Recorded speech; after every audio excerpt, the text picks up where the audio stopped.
Everyone, welcome back to our YouTube channel. आज हम start करेंगे हमारे क्लास 12 बिजनेस सीरीज का चैप्टर 7 डायरेक्टिंग। तो देखो, डायरेक्टिंग क्या होता है? डायरेक्टिंग होता है लोगों को बताना कि आप लोगों को क्या करना है, और ये देखना, ये नेतृत्व करना कि भाई आप लोग जो भी कर रहे हो अपनी स्किल्स, अपनी एबिलिटीज के बेसिस पर अच्छे से कर रहे हो कि नहीं कर रहे। ये होते हैं आपकी डायरेक्टिंग। ठीक है, अब हम आगे चलते हैं डायरेक्टिंग के बाद में। डायरेक्टिंग के फीचर्स क्या हैं? देखो, पहला फीचर होता है डायरेक्टिंग का, इट इनिशिएट्स एक्शन। हमने 5 फंक्शन पढ़े थे मैनेजमेंट के: planning, organising, staffing, directing and controlling. तो हमने क्या देखा था भाई? केवल एक डायरेक्टिंग ही ऐसा फंक्शन है जहां से क्या होता है, एक्शन हमारे स्टार्ट होते हैं। क्या एक्शन भाई? लीडरशिप, सुपरविजन, कम्युनिकेशन, मोटिवेशन देना लोगों को, ये सब किसके अंदर होता है? डायरेक्टिंग के अंदर। तो ये क्या है? एक एमसीक्यू भी आता है ये, और आया भी था पहले ही बोर्ड में कि भाई which function of management involves initiate action. तो कौन सा हो गया हमारा? डायरेक्टिंग। उसके बाद में डायरेक्टिंग क्या? कंटिन्यूअस एक्टिविटी है। मैंने आपको बताया था कि भाई हमारे जितने भी फंक्शन है मैनेजमेंट के, जितने भी 5 हैं, तो उन पांचों के अंदर ये कॉमन होगा भाई। कंटिन्यूअस होता है, परवेसिव होता है। कंटिन्यूअस होता है लगातार चलता रहता है। प्लानिंग, फिर ऑर्गेनाइजिंग, फिर स्टाफिंग, फिर डायरेक्टिंग, फिर कंट्रोलिंग, फिर से प्लानिंग चालू हो जाएगी। तो ये क्या? कंटिन्यूअस है। उसके बाद में आता है परवेसिव। परवेसिव का मतलब होता है यूनिवर्सल। भाई हर जगह पे इसकी एप्लीकेबिलिटी होती है। कहाँ पे? चाहे आपकी ऑर्गेनाइजेशन स्मॉल हो, चाहे लार्ज हो, चाहे एक स्कूल में क्यों ना हो, टॉप लेवल हो, मिडिल लेवल हो, लोअर लेवल हो, हर लेवल पे इसकी एप्लीकेबिलिटी है। इसके बाद में परफॉर्मेंस ओरिएंटेड। डायरेक्टिंग का मेन मोटिव क्या होता है भाई? डायरेक्टिंग का मेन मोटिव होता है एफिशिएंसी लाना लोगों के काम में। जो भी आपके एम्प्लॉयज हैं उनके काम में क्या लाना? एफिशिएंसी लाना। तो ये क्या? परफॉर्मेंस ओरिएंटेड है, उनकी परफॉर्मेंस को इंप्रूव करना। उसका में ह्यूमन एलिमेंट। फिर डायरेक्टिंग हम किसके लिए हो रही है? डायरेक्टिंग मशीन्स को तो देख नहीं रहे, ह्यूमंस क्या काम कर रहे हैं? आपके एम्प्लॉयज कौन है? ह्यूमंस। अब ह्यूमन क्या काम कर रहे हैं? उनको, उन पे निगरानी रखना, उनके साथ क्या करना? कम्युनिकेशन करना, मोटिवेट करना एम्प्लॉयज को। So that's why we can say directing is an human element. It flow from top to bottom. अब भाई एक लोअर लेवल पे जो आदमी काम कर रहा है वो मिडिल लेवल को तो देखेगा नहीं वो क्या काम कर रहा है। हाँ, मिडिल लेवल वाला जरूर देखेगा भाई लोअर लेवल पे जो भी काम हो रहा है अच्छे से नहीं हो रहा कि नहीं हो रहा है कि नहीं हो रहा। फिर टॉप लेवल वाला पूरी ऑर्गेनाइजेशन को देखेगा। तो ये क्या हो गया? It flow from top to bottom. उसके बाद में डायरेक्टिंग की importance.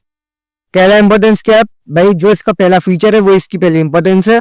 It help in initiate action. Action भाई केवल डायरेक्टिंग मदद करता है एक्शन को स्टार्ट करने में। The employees in the organization start work only when they get instruction direction from their superior। जब लोगों को इंस्ट्रक्शन मिलेंगे, डायरेक्शन मिलेगा और मिलेगा, कमांड मिलेगी कहां से? उनके टॉप लेवल से, जब वो लोग एक्शंस को स्टार्ट करेंगे। ठीक है, दूसरा पॉइंट है हमारा तो इंटीग्रेट एम्प्लॉइज एफर्ट। अब भाई सब लोग क्या है? कोई आदमी टॉप लेवल पे काम कर रहा है, कोई मिडिल पे, कोई लोअर पे। तो इनमें क्या है भाई? सबके काम अलग अलग है। तो लेकिन हमको कौन सा गोल अचीव करना है? ऑर्गेनाइजेशनल गोल। तो एक कॉमन गोल को अचीव करने के लिए जितने भी ये सारे एम्प्लॉयज, इन तीनों के एफर्ट्स को इंटीग्रेट करना, यानी ये कंबाइन करके हमारा कौन सा गोल अचीव होगा? ऑर्गेनाइजेशनल गोल। उसके बाद में मीन्स ऑफ मोटिवेशन। भाई हम अब एम्प्लॉयज को, आप लोगों को एम्प्लॉयज से काम करवाना है, वो बेचारा एक इतने दिनों से काम करे जा रहा है, तो उसको मोटिवेट करते रहना पड़ेगा। हाँ भाई चल ठीक है, कोई बात नहीं, हम तेरे को बोनस देंगे या उसको एक्स्ट्रा पर्क्स देना। तो ये क्या है भाई? ये किसके अंदर आ जाएगा? आपका डायरेक्टिंग के अंदर। उनके साथ कम्युनिकेशन करते रहना, इससे कि वो लोग मोटिवेट होते रहे, अपने काम को करते रहे। Help to adopt changes. अब भाई चेंजेस कैसे अडेप्ट होंगे? अब एम्प्लॉयज को क्या है कि भाई अगर आपने बता दिया कि ये हमारा काम है, ये हमारा गोल है, तो हमें इस गोल को अचीव करना है। अब क्या होगा कि एम्प्लॉयज बेचारे लापरवाह, काम करेंगे नहीं।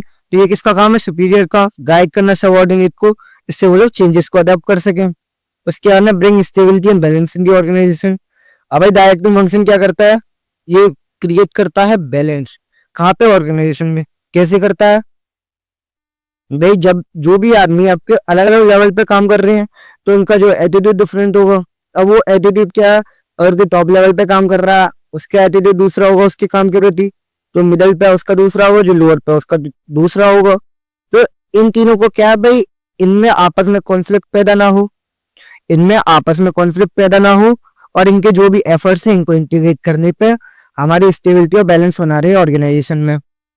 उसके बाद में एलिमेंट्स क्या हैं डायरेक्टिंग के? सुपरविजन, मोटिवेशन, कम्युनिकेशन, लीडरशिप, ये 4 इसके मेन एलिमेंट्स हैं।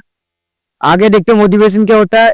It can be defined as stimulating, inspiring and inducing the employees to perform their best ability.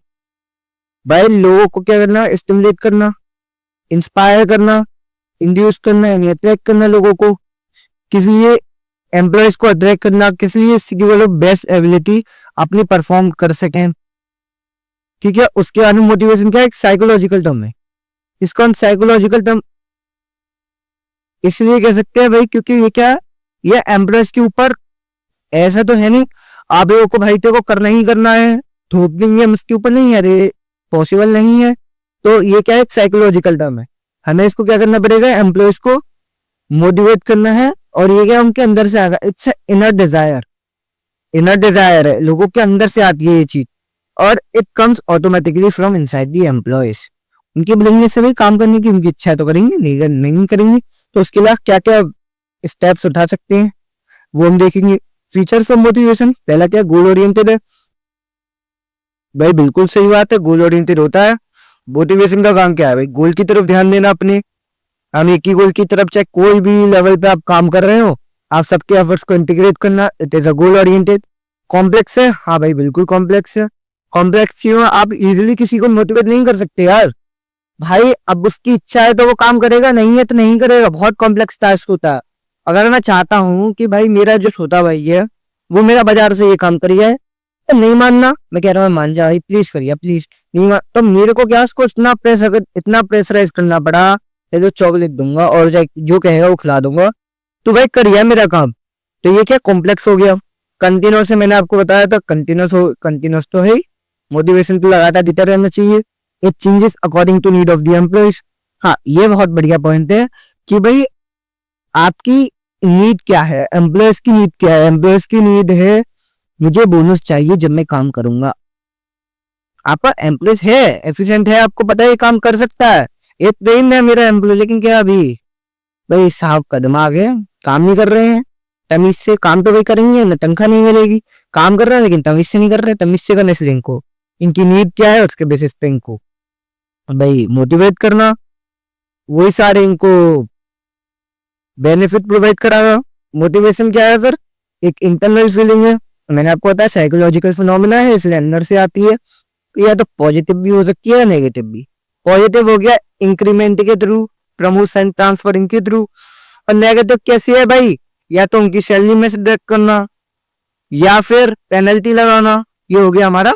It can B positive और नेगेटिव। मीनिंग क्या क्या है, अब हम आगे देखते हैं क्या मीनिंग, किसका मीनिंग है ये मीनिंग है नीड का, नीड यानी डिजायर का। क्या भाई डिजायर क्या है, एक बहुत इंपॉर्टेंट एलिमेंट है मोटिवेशन में। क्यों है, अब एम्प्लॉयज को मोटिवेट कर रहे हैं, क्यों कर रहे हैं भाई, उसकी नीड के लिए। अगर उसकी जब नीड पूरी हो जाएंगी तभी वो हमारी ऑर्गेनाइजेशन में एफिशिएंटली काम कर पाएगा।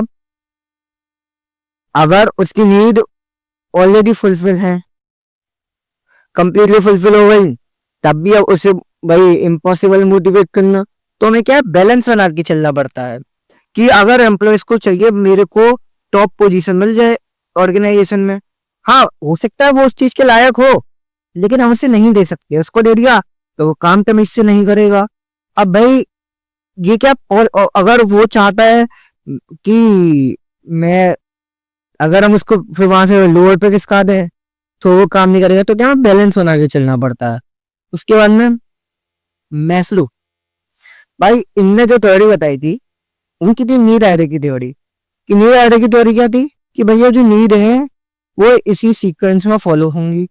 सीक्वेंस क्या था, पहले थी आपकी फिजियोलॉजिकल नीड। फिजियोलॉजिकल कौन कौन सी थी, रोटी कपड़ा मकान, रोटी कपड़ा और मकान। ये पिक्चर भी आई थी, देखना बढ़िया पिक्चर थी, ठीक है, पुराने जमाने की है, कहाँ देखोगे तुम लोग। रोटी कपड़ा और मकान। पहली नीड क्या थी, फूड शेल्टर एंड क्लॉथिंग। भाई आपको रोटी होनी चाहिए खाने को, कपड़े होने चाहिए पहनने को, और छत होनी चाहिए एक रहने को। अब सेफ्टी नीड क्या थी, एक फिजिकल या सेफ्टी नीड। सेफ्टी नीड या तो फाइनेंस से रिलेटेड थी या फिर फिजिकल सेफ्टी, भाई वो भी जरूरी है, कोई मार के चला गया तो वो भी देखना। और पैसा है हमारे पास, भाई आगे हमको पैसा हो हमारी नीड्स को फुलफिल करने के लिए, ये हो गया सेफ्टी नीड। उसके बाद में तीसरी नीड क्या थी, ये सीक्वेंस में फॉलो होंगे नीचे से ऊपर याद रखना। तीसरी नीड क्या थी? सोशल। भाई अब आपके पास पैसा भी है, अब आप क्या करोगे? फ्रेंडशिप बनाओगे, ग्रुप मेंबरशिप पाओगे, सोसाइटी से कनेक्ट होगे, सोसाइटी के प्रोग्राम्स को अटेंड करोगे, उनमें अपना फंडिंग करोगे, ये हो गया आपकी सोशल नीड। एस्टीम क्या है? Approval, recognition, self confidence. भाई अब क्या हमें इज्जत चाहिए, क्या चाहिए भाई? इज्जत। इज्जत दे रहा है अपन को, इज्जत दे, तो इज्जत चाहिए भाई इस समय सबको। इज्जत के लिए दुनिया मर रही है, किसी की इज्जत ही कर दो तो छोड़ के चला जाएगा, तो इज्जत चाहिए अब आपको। फिर आपका सेल्फ फुलफिलमेंट, अब आपका क्या है? ये वो स्टेज होती है, आपको जो भी चाहिए था दुनिया में वो आपको सब मिल गया, अब आप पूरी तरीके से सेल्फ फुलफिलमेंट यानी सेल्फ एक्चुअलाइजेशन, सेल्फ रियलाइजेशन, जो भी चाहिए था, हम now we are fully fulfil. इसके ये हो गई हमारी नीड। तो इनको देखो एक बार। फिजियोलॉजिकल मैंने आपको बता दिया भाई, जो हमें बेसिक नीड चाहिए किसके लिए? सर्वाइवल के लिए। जो भी नीड हमें सर्वाइवल के लिए चाहिए, ठीक है, वो हो गई हमारी फिजियोलॉजिकल नीड। उसके बाद में सेफ्टी एंड सिक्योरिटी नीड। भाई अगर आपकी एक बार आपकी फिजियोलॉजिकल नीड सेटिस्फाई हो रही है तो वो कैसे हो रही है? आपके पास पैसा था, अब आपके पास पैसा, अब भाई आगे इस नीड को सेटिस्फाई करने के लिए फिर आपको मनी चाहिए होगा, तो ये जो आपको मनी चाहिए होगा ये क्या है? सेफ्टी एंड सिक्योरिटी नीड के अंदर आएगा। उसके बाद में सोशल नीड या बिलोंगिंग नीड। अब भाई आप लोगों से कनेक्शन बनाओगे, फ्रेंडशिप करोगे, अफेक्शन, कंपेनियनशिप, लव, ये सब क्या हो गया? सोशल नीड के अंदर। उसके बाद में एस्टीम नीड्स यानी रेस्पेक्ट। मैंने आपको कहता था इज्जत चाहिए भाई, इज्जत, लिख लो इसको, इज्जत चाहिए। इज्जत के पीछे दुनिया पागल है, ये चाहिए, ठीक है। हम लोग क्या डिमांड करेंगे? रेस्पेक्ट करेंगे सोसाइटी में, ग्रुप में। हाँ, एक और चीज, ये कैसे होगी? अभी तक जो हमने देखा ऊपर की तीनों नीड, आप वहां पे कहते सोशली कनेक्ट थे, आप वहां पे कहते सोशली भी कनेक्ट हो रहे थे, रोटी कपड़ा मकान की तरफ भी भग रहे थे भैया। उसके बाद में आप अपनी सेफ्टी भी देख रहे थे। तो अगर हम इन तीनों से अलग चले तो यहाँ पे हमें किसकी जरूरत है? मनी की, यानी मॉनेटरी इंसेंटिव। अब अगर रिस्पेक्ट में क्या पैसा चाहिए? नहीं चाहिए, तो इसने कहा ये नॉन मॉनेटरी इंसेंटिव्स के थ्रू हमारी फुलफिल होगी। सेल्फ एक्चुअलाइजेशन नीड, ये क्या होती है? रियलाइजेशन करना या रीचिंग करना to the aim of your life. आपका जो भी जिंदगी में एम था वहां पे जब आप पहुंच जाओगे, वो होती है आपकी सेल्फ एक्चुअलाइजेशन नीड। आप क्या बनना चाहते थे वो आप बन गए, वो हो गई आपकी सेल्फ एक्चुअलाइजेशन नीड। अब उसके बाद में हम पढ़ते हैं हमारे फाइनेंशियल इंसेंटिव्स। फाइनेंशियल इंसेंटिव कौन कौन से होते हैं? कौन बताएगा? कोई नहीं बताएगा, चलो मैं बता देता हूँ। फाइनेंशियल इंसेंटिव होते हैं आपके मॉनेटरी इंसेंटिव, वो वाले इंसेंटिव जो कि आपकी मनी की फॉर्म में आप लोगों को देते हो, जो मनी से रिलेटेड हो, वो फाइनेंशियल इंसेंटिव लोगों को मोटिवेट करने के लिए। अब हम बढ़ते हैं आगे, क्या common type of financial incentive कौन कौन सी है? पहला होता है पे एंड अलाउंसेस। ये क्या होता है भाई? रेगुलर इंक्रीमेंट होना, किसमें? जो भी एम्प्लॉय की सैलरी है उसमें रेगुलर इंक्रीमेंट अगर हो रहा है उसको पे अलाउंसेस देना। जैसे कि आपका हाउसिंग अलाउंसेस हो गया, फूड अलाउंसेस हो गया, तो ये सारे अलाउंसेस उसे प्रोवाइड कराना, पहला हो गया। दूसरा क्या? Profit sharing. अब क्या हुआ? आपने क्या अपनी फर्म में, ऑर्गेनाइजेशन में डिसाइड कर दिया आप क्या करो? इतना प्रोडक्शन करो, इतना प्रोडक्शन करो। अब इसमें जो भी आपके पास सरप्लस बचेगा, उस सरप्लस से सरप्लस प्रॉफिट जो भी होगा वो आप लोग आपस में डिस्ट्रीब्यूट कर देना।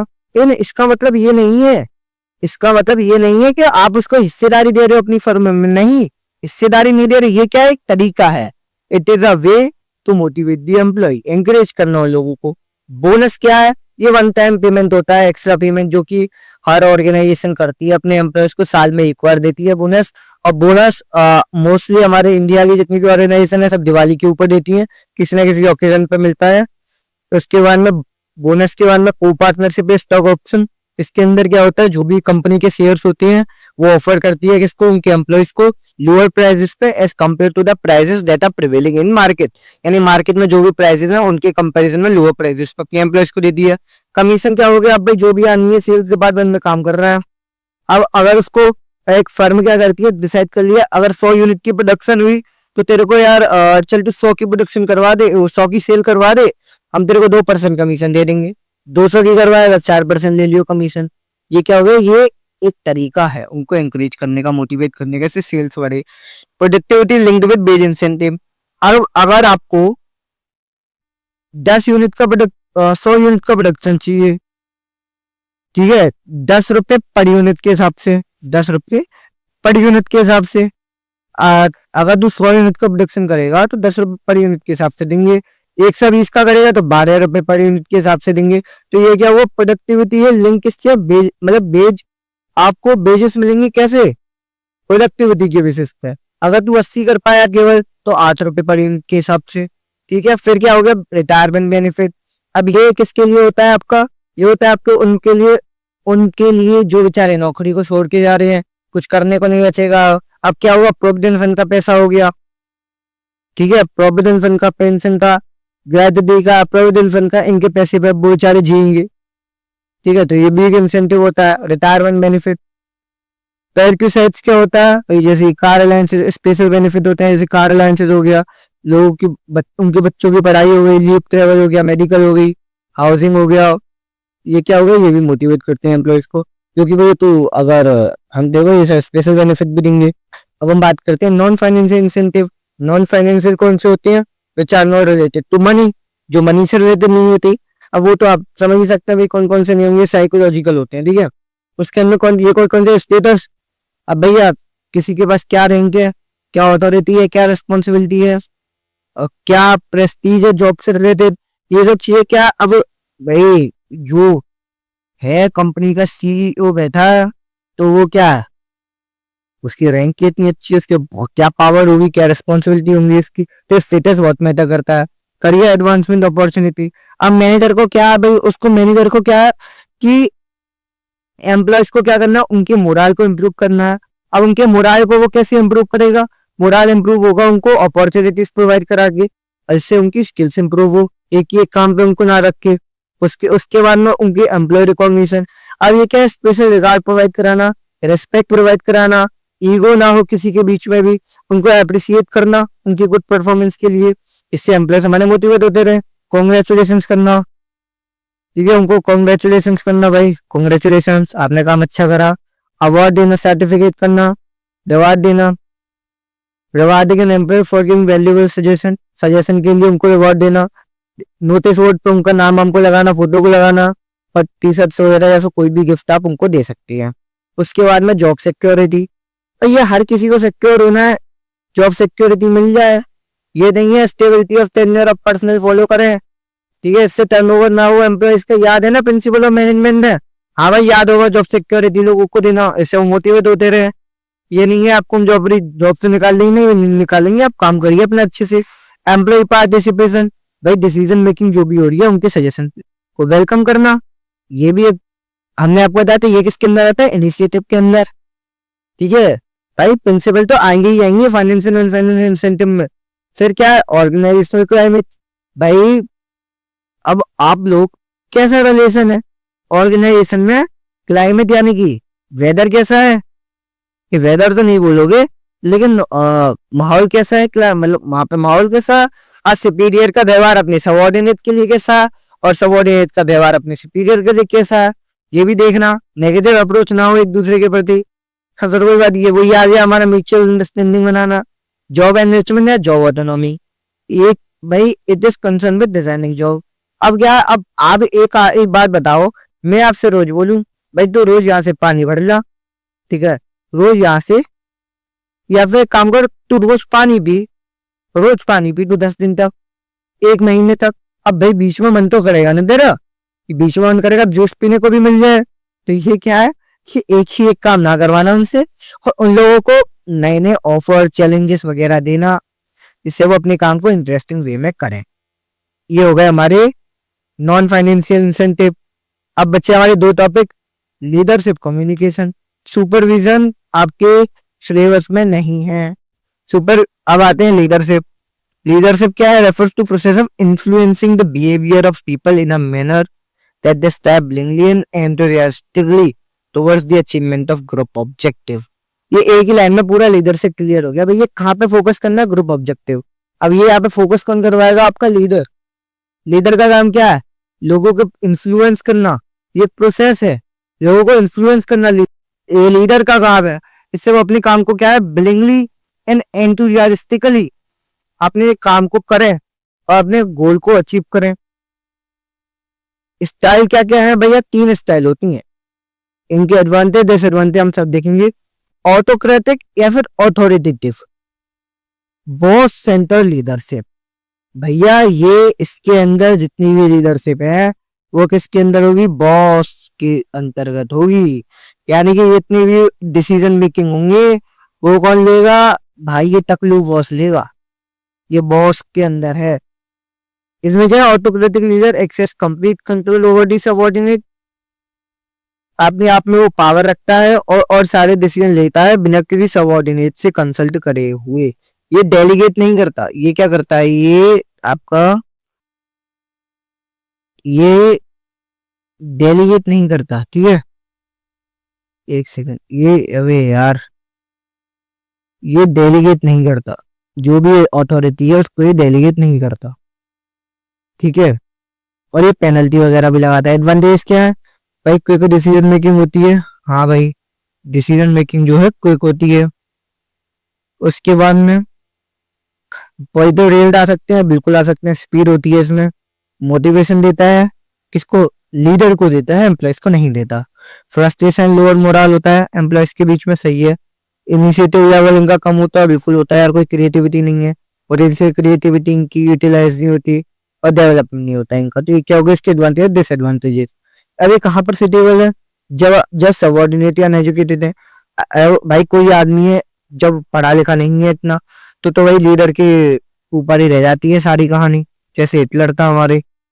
स्टाइल ऑफ लीडरशिप कौन? दूसरी है हमारी डेमोक्रेटिक और पार्टिसिपेटिव। यहाँ पे क्या होती है? ग्रुप सेंटर होती है। यानी कि अब ये क्या है? ये बीच में ये बाबूलाल खड़े है। अब ये क्या है? ये इससे भी सजेशन लेगा, इससे भी लेगा, इससे भी लेगा, इससे भी लेगा, इससे भी, इससे भी, इससे भी, इससे भी, इससे ये इन सबसे सजेशन लेगा। तो उसके बाद में क्या होगा? Leader take decision consultation participation with employ. Employ के साथ में पार्टिसिपेट करेगा। डेलीगेट या फिर डिसेंट्रलाइजेशन होगी किसकी? अथॉरिटी की। ठीक है, और जो मेजोरिटी का ओपिनियन होगा उसको फॉलो करेगा। फ्रीडम देगा उन लोगों को और उनके सजेशन को सुनेगा, उनकी परेशानियों को सुनेगा, उनके ओपिनियन को सुनेगा। क्योंकि हमारा ग्रुप सेंटर। इसके एडवांटेज क्या है? Improve job satisfaction moral of the employees. बिल्कुल उनका डिसीजन मेकिंग बढ़ेगा, बिल्कुल बढ़ेगा। पॉजिटिव एटीट्यूड आएगा और टर्नओवर कम होगा। अब भैया ये इसमें क्या है? जैसे वहां पे डिसीजन मेकिंग क्विक थी, यहाँ पर क्विक तो नहीं है भाई। प्रॉपर ग्रुप डिसीजन फॉलो होगा, टाइम कंज्यूमिंग है और डिले इन एक्शन होगा। बर्डन होगा रिस्पॉन्सिबिलिटी का, बिल्कुल बर्डन होगा। दिस टाइप ऑफ लीडर है suitable when goal of the company is to increase job satisfaction. Job satisfaction increase करना हो और एम्प्लॉयज को इंडिपेंडेंस करना हो। ये हो गया किसके? ये हो गया हमारा डेमोक्रेटिक स्टाइल ऑफ लीडरशिप, जैसे हमारे नारायण मूर्ति फॉलो करा करते थे। उसके बाद में तीसरी स्टाइल है कौन सी? Free style of leadership. Free rein और लेजे फेयर लीडरशिप। यहाँ पे क्या है भाई? बिल्कुल फ्री है ये। कंप्लीट डेलीगेशन होना अथॉरिटी का, कंप्लीट। यानी कि भैया लीडर अपने हाथ में कुछ नहीं रखेगा, सबऑर्डिनेट के ऊपर छोड़ देगा। अपनी स्टाइल में डिसीजन ले। पावर भी नहीं रखेगा अपने पास में। ये सब only as a contact to bring information and the resources. अब भैया जो भी इंफॉर्मेशन है, जो भी कॉन्ट्रैक्ट हैं, उन पे निगाह रखेगा और रिसोर्सेज क्या क्या रिक्वायर है सबऑर्डिनेट के द्वारा उनको देखेगा। इसके एडवांटेज क्या है? पॉजिटिव इफेक्ट आएगा भैया, जॉब सेटिस्फेक्शन का आएगा और मोरल बढ़ेगा बढ़ेगा। स्कोप होगा डेवलपमेंट के लिए होगा, लेकिन क्या है disadvantage? Subordinate do not get the guidance and support of the leader. ये भाई गाइडेंस वगैरह नहीं मिलेगी। It ignore the contribution of leader, उसको भी इग्नोर करेगा। इट में वर्क इन डिफरेंट डायरेक्शन और रिजल्ट। भाई सब लोग अपने अपने अनुसार काम करेंगे तो रिजल्ट आएगा, प्रॉपर नहीं आएगा। उसके बाद में देखो ये चार्ट आप देख सकते हो। ऑटोक्रेटिक था, ऑथोरिटेटिव था, एक लीडर था। ये ए बी सी, सबके सी की सुनेंगे। ये ग्रुप सेंटर है, बीच में लीडर है। अब सभी आप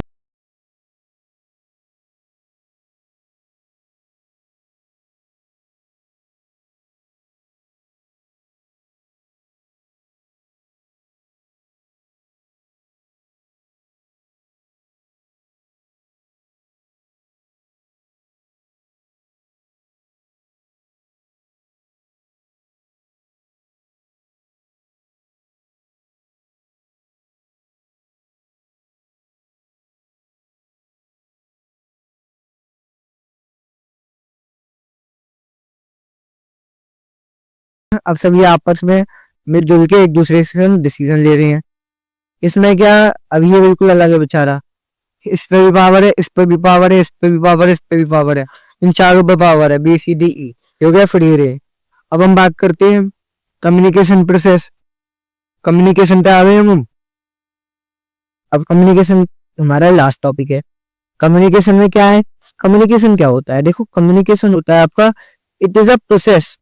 कम्युनिकेशन क्या है, एक प्रोसेस है किसका, ऑफ एक्सचेंजिंग और transferring the views, ideas, information का ट्रांसमिशन करना, ये होता है आपका क्या, कम्युनिकेशन। अब कम्युनिकेशन में क्या इसका प्रोसेस क्या है, कि वो पहले होता है एक सेंडर, ये सेंडर है बेचारा, ये क्या करेगा, पहले मैसेज भेजेगा, फिर क्या होगी, पहले एनकोडिंग करेगा, एनकोडिंग पढ़ाऊंगा इसे, फिर एक सेकंड रुको, ये शायद है मैंने इसमें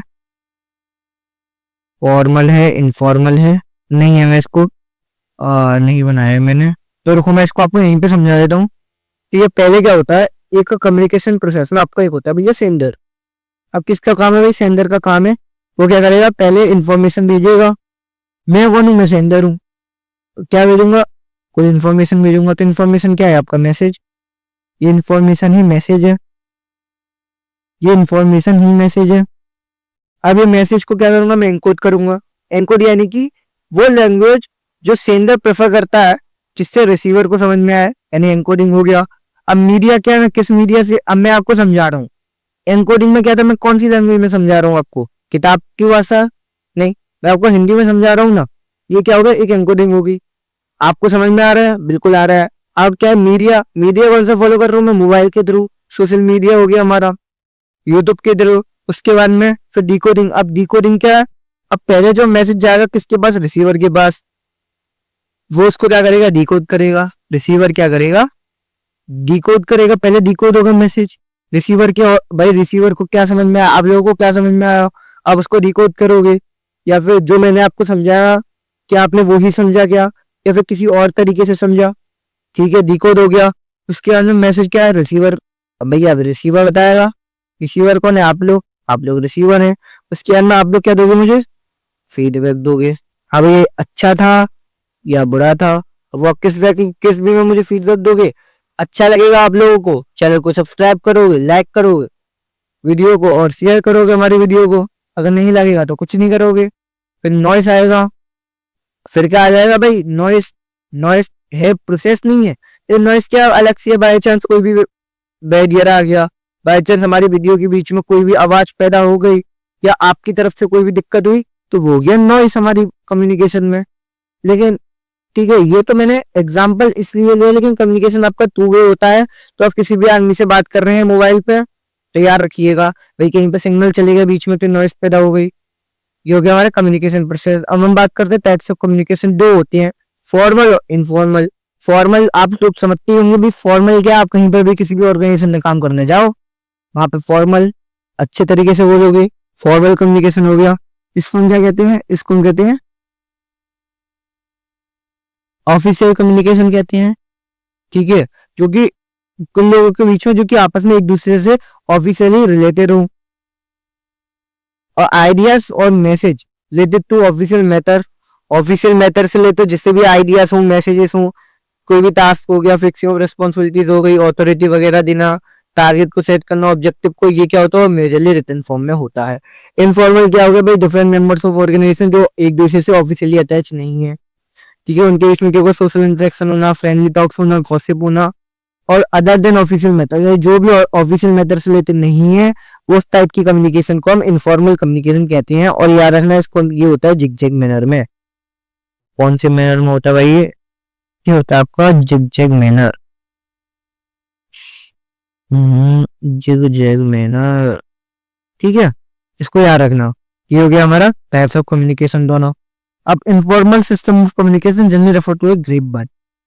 अब ये होता है हमारा जिग-जैग मैनर में या फिर ग्रेपवाइन मैनर, भाई जिग-जैग या फिर ग्रेपवाइन, ठीक है, याद रखना एमसीक्यू में आता है कि वो कौन सा कम्युनिकेशन है, grapevine in nature, informal communication क्या है ये, और क्योंकि ये स्प्रेड होता है ऑर्गेनाइजेशन में इसकी ब्रांचेस क्या कहीं पर भी जा सकते हैं, कहीं पर भी। अब जैसे कि क्या आप फॉर्मल कर रहे हो तो एक क्या है, इसको चेन फॉलो करेगा, ये लोअर से पहले इसको फिर इसको एक चेन फॉलो करेगी। ये क्या है, अगर ये बैठा हुआ था आपस में बातें कर रही थी दोनों, तो ये इसको होता है, इसको होता है, इसको होता है, किसी को भी अब ये पता चला इसी के पास पहुंच जाए, हाँ भाई तूने ये बात सुनी क्या, अबे मेरी दोस्त से पहले ये बात हुई थी, तो ये फिर ये फैलती जाएगी। ठीक है, इसकी कोई पता नहीं है कैसे होगा क्या होगा। उसके बाद में फॉर्मल इनफॉर्मल, ये भैया ये ऑफिस के बीच में चल रहा है, ये इनका मालिक है, ये ससुरे इसको सुनने हैं। ठीक है, उसके बाद में अब ये क्या है, ये आपस में दोस्त यार बैठे हुए हैं, चारों चारों पांचों जो भी है ये टाइप्स ऑफ फॉर्मल। फॉर्मल आपके 3 तरीके के होते हैं। पहला होता है वर्टिकल, पहला होता है आपका वर्टिकल कम्युनिकेशन। वर्टिकल कम्युनिकेशन पहला होता है, वर्टिकल क्या होता है, जिसमें आप एक चेन फॉलो होती है, एक चेन फॉलो होती है, वो हो गया आपका वर्टिकल, मतलब ऊपर से नीचे आता है। या तो भैया ये जो मालिक है, ये बॉस है, इनको, अरे यार रुको तुम, हाँ ये जो बॉस है ये इनको ऊपर से नीचे वो देगा इन्फॉर्मेशन, ये इनको देगा कम्युनिकेशन। तो ये हो गया हमारा डाउनवर्ड। अपवर्ड क्या हो गया, ये इसको देगा, ये इसको देगा, ये नीचे वाले लोग इन वालों को देंगे, और ये लोग अपने बॉस के पास चले जाएंगे, टॉप वाले के पास। हॉरिजॉन्टल क्या है, हॉरिजॉन्टल होता है उन लोगों के बीच में जो कि मेजरली सेम पोजीशन पे बैठे हों, जो कि मेजरली सेम पोजीशन पे बैठे हों, ये होता है हॉरिजॉन्टल। अब डायगोनल किसके बीच में होता है, देखो वर्टिकल का मतलब हो गया टॉप से मिडल, मिडल से लोअर, ठीक है, या फिर लोअर से मिडल, मिडल से टॉप। हॉरिजॉन्टल हो गया those who are at same position, same authority, same responsibilities. Diagonal हो गई कैसे, अब ये आदमी था और मान के चलो प्रोडक्शन मार्केटिंग का हेड, प्रोडक्शन का हेड था। अब ये क्या था, ये सेल वालों, वही ये सेल डिपार्टमेंट का कॉन्टेक्ट क्लर्क था। ये क्या था, ये किसने कॉन्टेक्ट करा कि भैया आप लोग जो है आप इतना प्रोडक्शन करिए जिससे ये हम लोग को इतनी सेल करनी है। ठीक है, हो गया डायगोनल हो गया, वरना कायदे में तो सेल, एक सेकंड को, कायदे में तो सेल का जो हेड, सेल डिपार्टमेंट का जो हेड था उसको उससे डायरेक्ट कांटेक्ट करना था, ये करता डायगोनल होता। लेकिन ये लोअर लेवल का टॉप लेवल पे चला गया, ये क्या हो गया आपका, ये हो गया आपका डायगोनल। उसके अंदर डिफरेंस क्या है, एक बार डिफरेंस और देख लो। देखो पहले देखते हैं मीनिंग क्या है। मीनिंग होता है कम्युनिकेशन बिटवीन टू और मोर वो ऑफिशियली अटैच्ड दो, ये होता है रिजिड होता है नेचर में और मॉडिफाई नहीं हो सकते कम्युनिकेशन। ये ओरल हो सकता है या फिर रिटर्न हो सकता है, लेकिन ये मेयरली रिटर्न फॉर्म में प्रेफर करा जाता है। स्केलर चेन फॉलो करता है। It is serve need of organization. ये क्या है, एक नीड है ऑर्गेनाइजेशन की। इसका मेन मोटिव क्या है, तो अचीव ऑर्गेनाइजेशनल ऑब्जेक्टिव। और इसमें हम इजिली रिस्पॉन्सिबिलिटी फिक्स कर सकते हैं। इसमें क्या क्या है, ये 2 या 2 से ज्यादा पर्सन में हो सकता है। ये फ्लेक्सिबल होता है, डायनामिक होता है और वेरीज करता है। ये जनरली ओरल फॉर्म में होता है, स्केलर चेन फॉलो नहीं करता। ठीक है, ये इंडिविजुअल की वर्किंग में काम आता है। एक है और किस लिए होता है, ये यहाँ पे तो ऑर्गेनाइजेशन गोल अचीव करना है, यहाँ पे रिलैक्स रिलीफ के लिए, साइकोलॉजिकल सेटिस्फेक्शन के लिए। और यहाँ पे हम किसी के ऊपर रिस्पॉन्सिबिलिटी फिक्स नहीं कर सकते। ये इनके बीच में अंतर हो गया। बैरियर्स क्या क्या है, a communication barrier is anything that comes in the way of.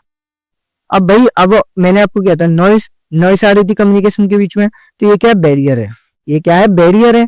Barrier यानी दिक्कत आना, जो किसके बीच में आ रहा है भाई, receiving and understanding message that one send to another to convey.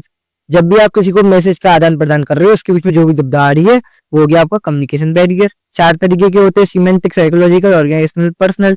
Semantic कौन से होते हैं, sometimes the same words and sentence can be understood differently by different people. अगर सिमेंटिक का मतलब हो गया, अगर कोई शब्द का मतलब, कोई भी शब्द था और आपने क्या करा, उसको गलत वे में इंटरप्रेट कर लिया, तो भैया तो फिर तो आप समझ सकते हो भाई दिक्कत आएगी कम्युनिकेशन में। किसी भी वर्ड को गलत वे में इंटरप्रेट करना, अलग तरीके से इंटरप्रेट करना, जो कि आपका सिमेंटिक। इसमें मेन कोशिश क्या है, तो बैडली एक्सप्रेस मैसेज है, तो उसको वर्ड को जो है हमने गलत तरीके से एक्सप्रेस करा हो।